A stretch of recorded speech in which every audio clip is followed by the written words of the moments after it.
Oh, okay. Then... I didn't know you could do that with your hand. That's cool. Yeah, it is like you can even like take a screenshot. Like you just go like this. What the fuck? Did I mess that up? You gotta try that mic on now. Cause dude, I just found out. I was like, oh, I got that cool phone. I can do this. Over the light? Like, yeah. What? So in case like I'm doing something in the dark, I'm like, God damn it, just shake it. Yeah. I wonder if I got that lighting people. Look out, get off. Sir, get put off. How did you do that, Anna? Because everybody got to get in it. Y'all got it.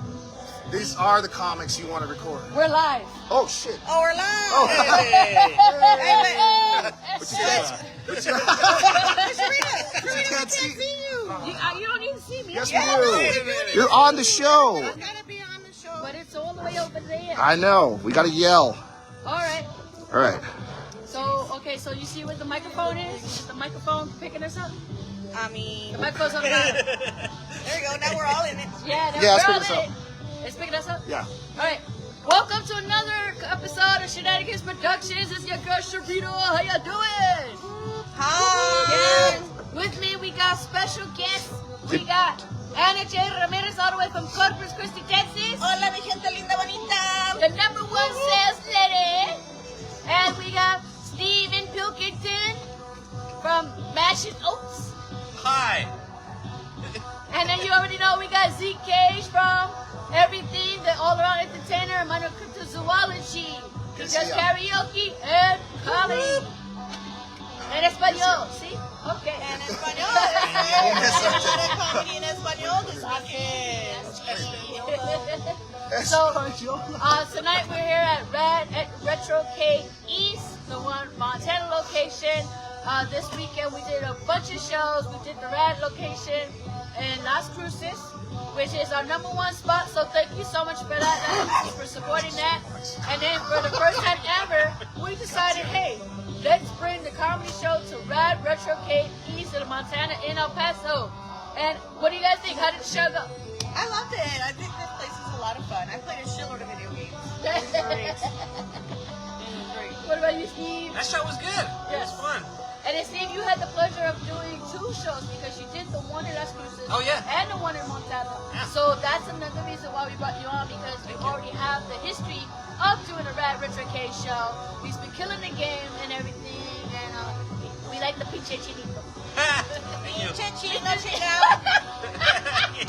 I'm just gonna say that like that. God damn. God. Fuck, she's like, we like that pichi chanito. Like, if you guys don't know, that's one of his jokes, okay? Just so you know. I'm used to it. Okay. I want you That's guys to why be you like, go up and tag Sharita's us. racist. Mexicans Like, don't discriminate. We don't hate everybody. Everybody gets some kind of racial slur. I love you all. That's true.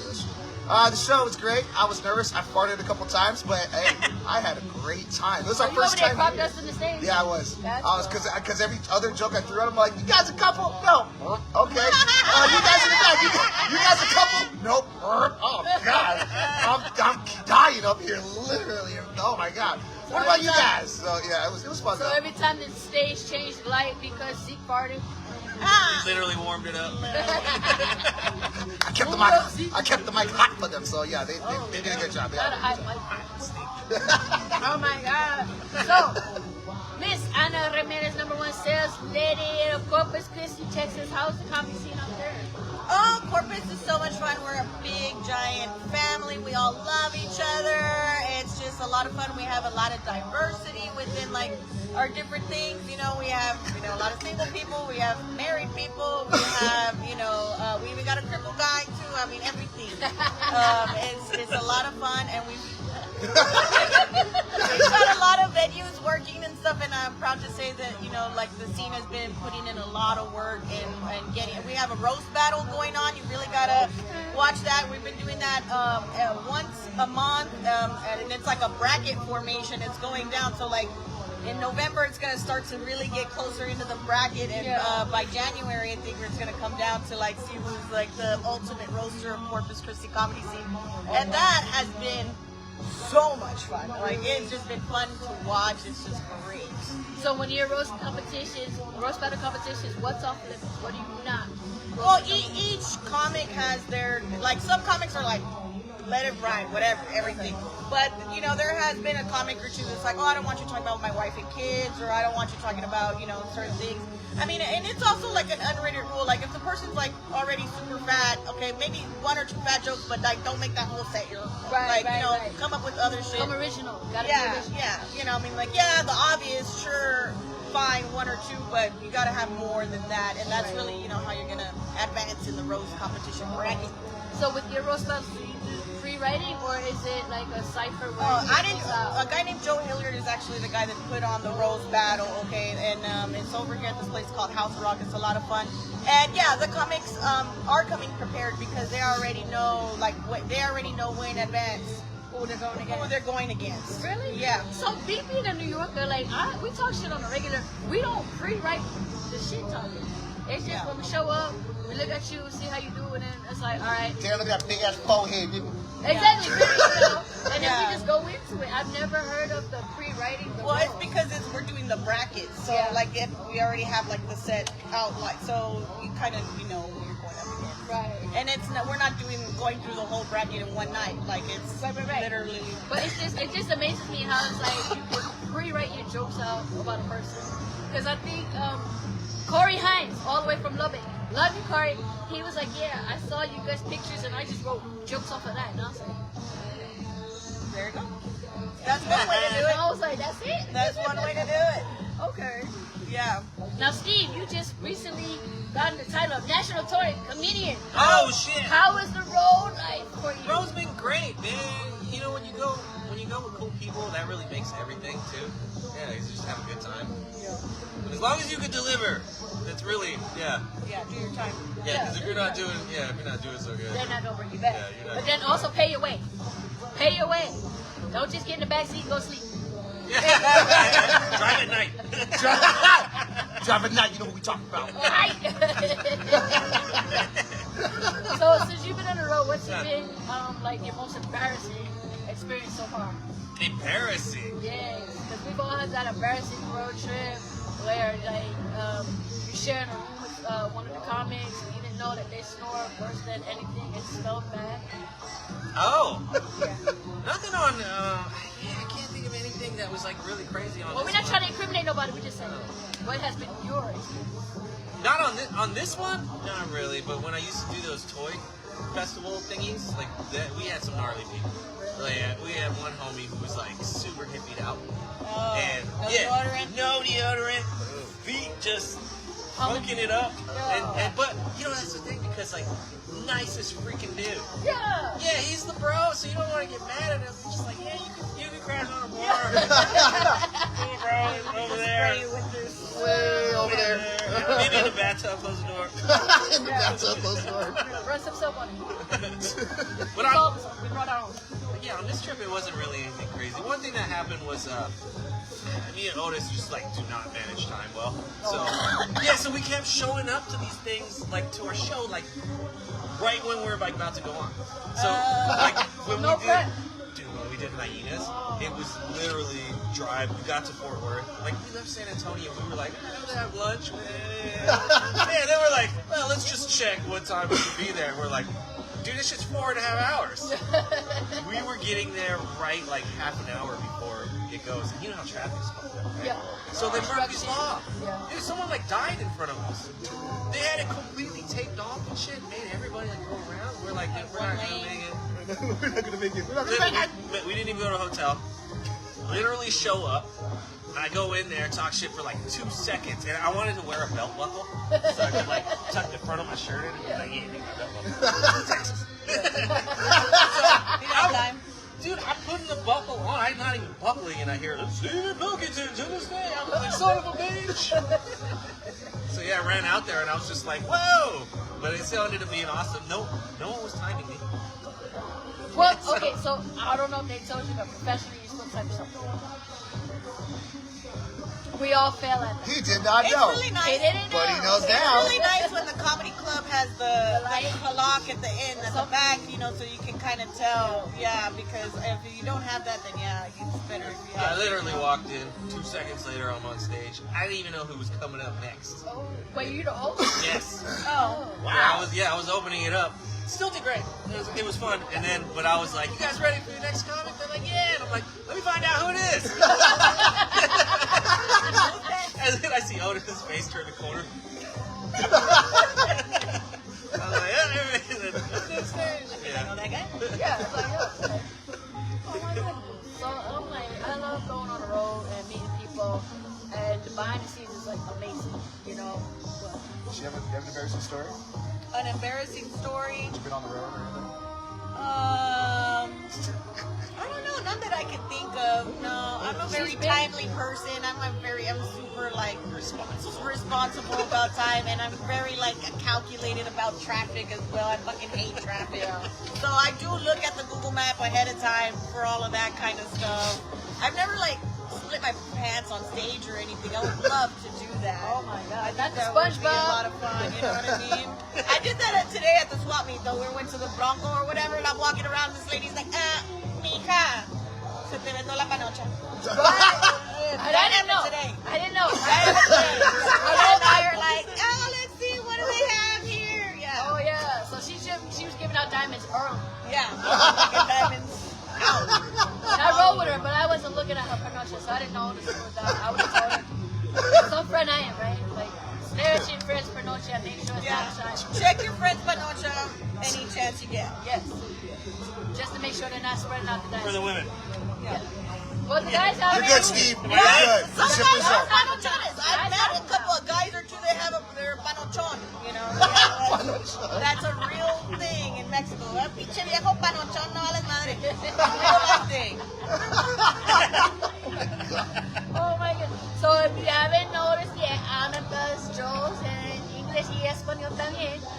What are you more comfortable doing jokes on? The English, I would say the English, yeah, for sure. Like, but I think a lot of the ways that I write my comedy, I write it in the style of Mexican stand-up because it's different element. Like, there's two different styles, and that's like kind of when I started comedy. I was like, I want to bring like, because that's how I got introduced to stand-up comedy was watching Mexican stand-up comics, you know, Polo Polo and that kind of stuff, like, you know, on my grandpa's TV.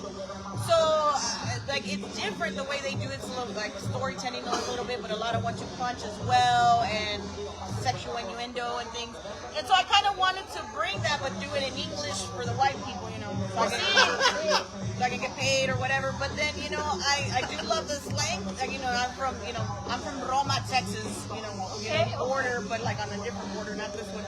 And so it's a lot of Tex-Mex. We do like naco speak, where it's like we mix the two, and so it just kind of works out naturally that way sometimes. Just because I naturally speak in Spanglish. Okay, so what inspires you? What inspired me? Because I think, you know, yeah, definitely watching like a lot of the. It's the internet. Oh, it's We're still here. We're back. We're back. We're back. Intermission. No, you know, I've just always liked to be an entertainer. I love being in entertainment. You know, ever since I was a little kid, I was in some kind of extracurricular activity that was, you know, either violin, playing orchestra, mariachi, folklorico. I was a school mascot. I did the news at my school. I've always wanted to be an entertainer, and stand-up is just like the natural. And I'm really fun. I like to tell, like, you know, when I worked at the car dealership, my manager would bring me into, like, Anna to the sales thing, and it was like, roast this guy. You know, like that. I always, I'm like, oh, Yeah, what, oh, you don't want to buy you got a customer or something? Nah, this motherfucker got an earring. Roast him. You know, so it's just, I love stand-up, and I've always wanted to do it, and so I'm doing it. Because fuck it, we're all going to die tomorrow, so. Damn. Now, Steven, for you, like, originally, where are you from again? Originally. Because we're in El Paso, Texas. Well, I grew up here in El Paso, but I was born in Korea, And then you started comedy where? in Seattle. Seattle. Yeah. And have you noticed a difference between comedy from Seattle to El Paso? Yeah, for sure. You know, there was just like a lot more mics there. So like, if you were really like about it, like gung-ho shit, you can just like keep hitting mics, like several a day, you know, do something like that. But like, even the type of stuff people are talking about, because like Seattle's a lot more like woke culture and stuff. Yeah, so it was a lot, like around that time, it was a lot of like autism jokes, stuff like that. Yeah, and that's what I we were think that's doing. a given any. Yeah, and Yeah. Anything's gonna be. everybody's got a touch of autism. But then I came here. It's only I did it for like what 5-6 weeks there, and then came back here, and I was like, well, shit, I didn't even know there was a scene here. Yeah, it was hard to find, and so I'm looking at it, Wonder why that is. and I ended up meeting a comic on Bumble. Who was it? Who was it? I've done that on Tinder. What do you mean? Come to this comedy show. Oh yeah, and then I started talking to her, and she's like, you know, you can tell that it changed when she finds out I'm only doing it for like, 5-6 weeks. It's like, oh yeah, you're, oh yeah. I ain't fucking with you. Right. But then, yeah, and then I was like, wait, there's a scene here? And I started Googling the shit and I found it. Yeah. And then, yeah, but as far as like the comedy stuff, I think this was a better like proving ground. Like it made comics stronger because you had to earn those jokes a lot more. You had to fight for those laughs. Yeah. Where in Seattle, it didn't seem as much of that. There's this fluid. It's just like, go up if you want to. They laugh or they don't laugh. Yeah. People are not really, trying to fucking, fight, it's like more trying like to a earn that social- shit. Yeah. But here, I think the training was better as far as like an early comic. Because they have so much access over there. You know, like there's so much comedy for them that it's like, Yeah, because you come here and you had like one mic, and it didn't matter. Like if it was shitty, you still had to try. You're just like, this is what we're doing. But over there, yeah, I had this one spot called Shanghai Room, and it was just like a fucked up dive bar, but it was awesome. And, like that was my favorite spot. And some of the comics looked like they were pulled off the street. Yeah. There was this one giant black dude who used to show up dressed like fucking Darth Vader all the time. I promoted shows. Dude, he was huge, man. He was like 6'7" or and some he shit. wears a full outfit, Full mask, outfit. Yeah. Well, no, he would take the mask off after he would do a set on stage. Yeah. And I sometimes think I'm still friends with him on Facebook and Instagram. Probably, that dude's super cool. Yeah. But I seen him destroy some hecklers. Yeah, because there was some like frat boys there, and they were, they're like, "We're helping you, bro," right? And then dude, he just laid into him. He's huge. And they were just like, "Ah." Sorry, bro. Carry on, bro. I can't stand that when they're like, we're trying to help. Shut up. Trust me, hecklers, we don't need your help. You're not adding to the show. You're prolonging it. Yeah, like tonight when you guys were on stage doing your shit, my cousin started talking shit. Now I'm calling you out, nigga. And my cousin started talking shit, and I had to look at him and be like, "Hey, shut the fuck up!" Like this is the show, and he got mad at me. I was like, "You came to see a show. You're not a comic." And at the end of the show, he comes up to you guys. "Hey, I can do some comedy, right? I can be funny." Get the fuck out of my face. The thing people fail to realize that there's conversational funny, where you're funny amongst friends, or strangers when you first meet them, the icebreaker. But you have to take that and multiply it a lot to get on stage, to make more than just 3 people laugh. You're making 50, 100, one day 1,500 people laugh at your joke, And the goal is to get everybody in the room to be laughing and having a good time. How do you combat that if it's like 30 people in the room and only 3 people are laughing? Then what? Then it's like, this crowd don't know comedy, they don't know jokes, they don't know nothing. Like conversational funny too is like it's just responsive. So Yeah. if there's nothing to respond to, they crash. There's nothing to do after that. Yeah. But it's like, I just don't like the Dear Diary comments. Diary, like, what happened to me today? And I'm like, no, you want to They tell us. Yes. Well, we don't have a choice. We got 5 minutes. Just get to the point already. Let's hit the joke, please. There's some guys in Cinco like that where they'll just like they start talking about their day and all this shit. And I'm like, where's the fucking punchlines? There's nothing in here. Premise. Yes. Like, get to it. Like, who told you this was funny? Everyone's so supportive. Everyone's got a touch of the tism. Fuck it, so that's what. It's true. It's like, but I do you think that we inspire people to want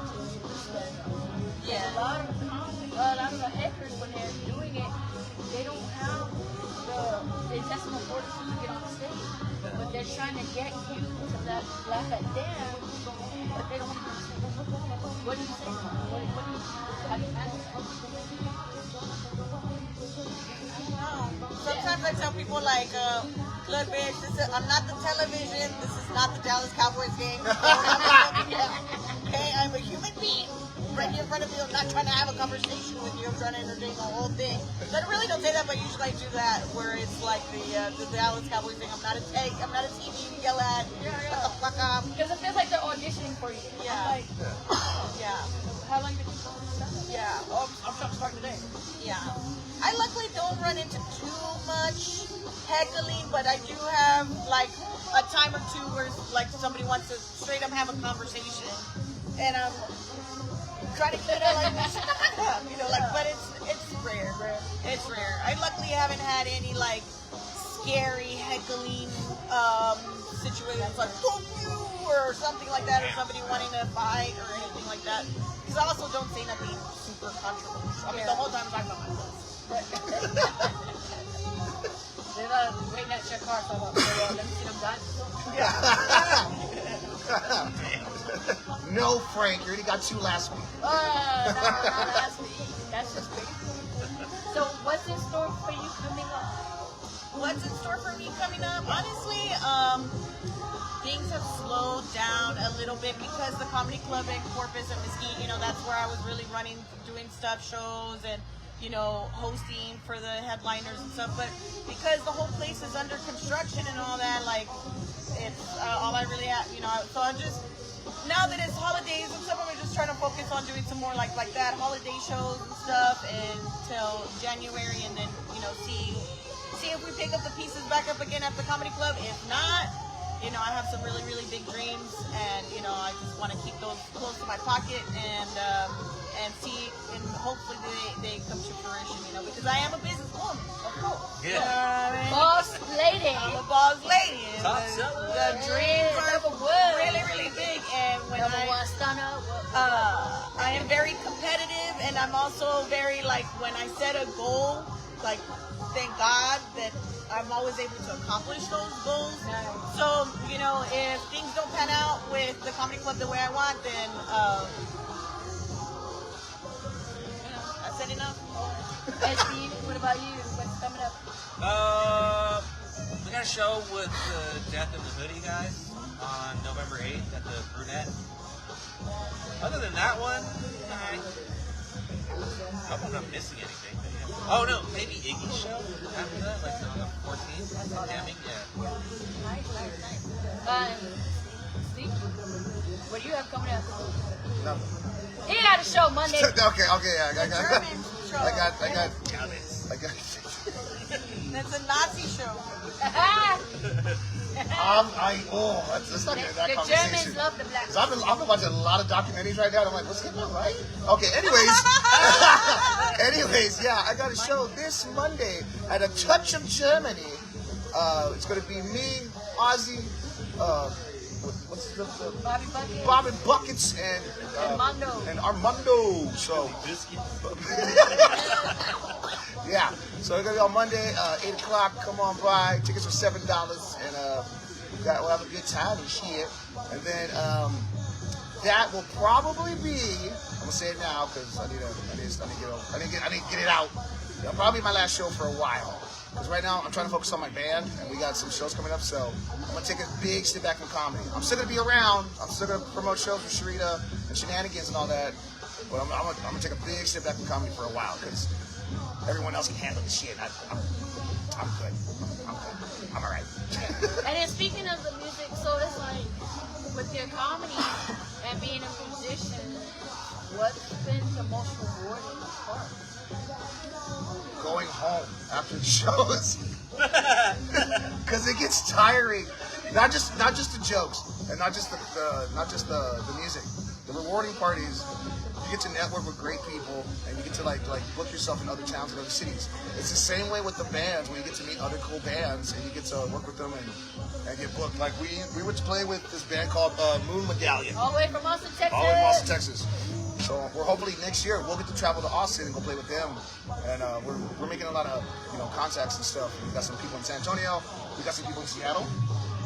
Sick. Mikey Muffins, he's way up there. He's cool. And we're looking forward to touring with the band stuff. So that's why I'm gonna take a big step from comedy for a little while. But everyone else, you guys are doing great. You guys got this. And as an overall entertainer, you're on stage. Do you still get nervous doing comedy and music, or is it second nature? The music is becoming second nature. The comedy went back to like my first steps of getting on stage again because I'm like, oh my god, what jokes should I say again? Like, what's my set? Like, because I had all my jokes on my old phone, but it broke. So when I try to have them transfer things to the new phone, I have none of my original jokes. So I was like, crippled. Yeah, okay, that's a good one. All right, Monkey's Paw. Oh, that's a movie. No, not that one. So, it's like when you stop doing something for a while and you come back to it, you're like, I got this, and you realize, oh shit, no, I don't got this. It's a muscle. Comedy is a muscle, and you gotta work it out. Yeah, you gotta work it out. So that's why I'm taking a big step back after this last show.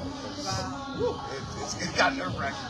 It got a little nerve-wracking, but no, I can hold my own still. But I'm focusing on music right now to see what happens. Okay, so definitely check out A Minor in Cryptozoology on all streaming platforms, Spotify, Amazon Music, wherever you get your music from. That's what's up. That's lucky. And the swap meet. Selling USBs. One day. One day. Oh my god. Speaking of music, what's your favorite genre? My favorite genre? Oh man. Right now, Selena. Selena for sure. Selena's always number one. Like, in fact, this is how strict I am with Selena. If I'm in the car and I already made it home, but the Selena song has not ended, I have to stay in the car until the song ends, and then I get out. But, I've done that. but I also like a lot of, like, right now, lately, there's been, like, these new, I don't know, pinches verguillos, mocosillos, that make this like cumbia, like Yahir Saldívar and Javi and things like that. I really enjoy that, and I absolutely love indie rock. I'm a big indie rock person. Like, yeah. So I don't know. I like everything. I'm very eclectic. Steven? Pretty much same. Yeah. Yeah. So you're anything for Selena's? Oh, well, that's different. Get out of the car. They'll just get out and be like, I'll see you next week, Selena. Bam. Like, there's no video with this? Damn it. Beady beady bum about my ass in the house. Bye. I like hip-hop music. I like country, too. I like that super old country that sounds like it should be racist. Some of it is. You know what I mean? You listen to it. Texas country can sometimes be like, Oh, yeah, so that's just fucked wait, up. did he say the N-word? Oh, But you know, like the shit. really, really old stuff you listen to and you're like, this sounds like it's racist. And they're just talking about some, The dog died shit, or something. Yeah. Stuff like that. You listen to fucking drill music. That shit. You know those beats? Yeah. Yeah. You're like, I don't know why I like this. Pop smoke shit. That stuff. Yeah. Yep. Indie rock. I was in an indie rock band for years. You were in the band. Yeah. What's your band called? Bring the Tiger. Because you guys are Asian or? Because Yeah, you the guys other two dudes were white. Tiger Bomb. Yeah. So, Tiger Bomb. and it was 2.5 white guys and half an Asian. 2.5. Yeah, because I'm half white. Oh. We did pretty good though. Yeah, this is like pre-streaming shit, so we got on like the cover of like iTunes for like a couple weeks. You can see our big dumbass face there. It was awesome. Look that up. It's still there. It's just old. Yeah. You play an instrument? Did you sing? I was a singer. I wrote all the songs. Oh, shit. That's awesome. Would you visit it again? Your music career? I do it for fun and just to fuck around. I still like producing and writing songs. I'll never stop writing songs. It's a writing thing, you know. Yeah. It's just like I write songs, I write screenplays, I write jokes. Just writing. So you're all around creative. I try to be, you know, because I feel like with the art thing, all the art kind of like feeds off of each other. You'll find a way to fucking make it work with something else. It just naturally does that shit. tattooing. She's like, he's like Tiger. He's tattooing. He's like, starts tattooing lyrics. He's like, yeah, I remember these lyrics. It's great. It's like, Tattooing dick Is that- jokes is on that- there. how's my Tiger coming out? It's pretty good. It's pretty good. Shit. Rawr. It's a well-hung tiger. It's a well-hung tiger with lyrics. Fuzzy balls. That is awesome. That is awesome. So let the people know, where can we find you? Oh, me? I'm Ana, ANAJ Ramirez on every social media. Every single one except Snapchat. But don't follow me on Snapchat because that's where I buy drugs and prostitution. Nice. Steve Pilkington Comedy. I'm the same name on TikTok, Instagram. I don't know, Facebook maybe. Yeah. No one has MySpace anymore? No. Just me? Oh, what the fuck? You know what? I think I still know my login. Oh no. Yes. Go, you give it like another year. Go back to MySpace login and just look at your old self, and you're gonna be like, oh my god, that was me. I never logged off, so I don't even know what my password is. Forgot username, forgot password, and watching me recover. I was I cringing. didn't think my page would work. I had all those flashing diamonds and all that shit. That was just spin around the When at back. the end, yeah, where it was just so much shit you couldn't load it. You couldn't load anymore. Everybody had all these And then little... the music wouldn't stop playing on people's shit. I remember there was such a thing, like, who was going to be your friends? You know, every week, you went and, like, redid your friends, Top your five. top 5, or whatever. Dude, I went to a MySpace user group when I lived in San Francisco. No way. Yeah, it was the tail end of MySpace dying, and Facebook had just made Facebook events. Yeah, and so Also, it was like trying to be sociable again. so MySpace is like trying to like go to war with you, right? And they're like, you'll get paid $175 to come sit in this user group and talk to the MySpace guy. And this is what he said. He straight up was like, well, how do we combat fucking Facebook shit? And I was like, just copy them. Exact same. Copy Pay me paste. $175 for this fucking. Never reinvent the wheel. Copy paste. Well, I want to thank you both, Anna J. Ramirez, Stephen Pilkington, and ZK for being on the episode of Shenanigans podcast where we do this every week when I'm consistent. Don't judge me. Well, as always, thank you for the support. Thank you for the love. Make sure you subscribe. Follow the people. They told you where to find them. And we'll see you later. Deuces. All right, I'm tired of all these motherfuckers. No, I'm kidding. They can hear you.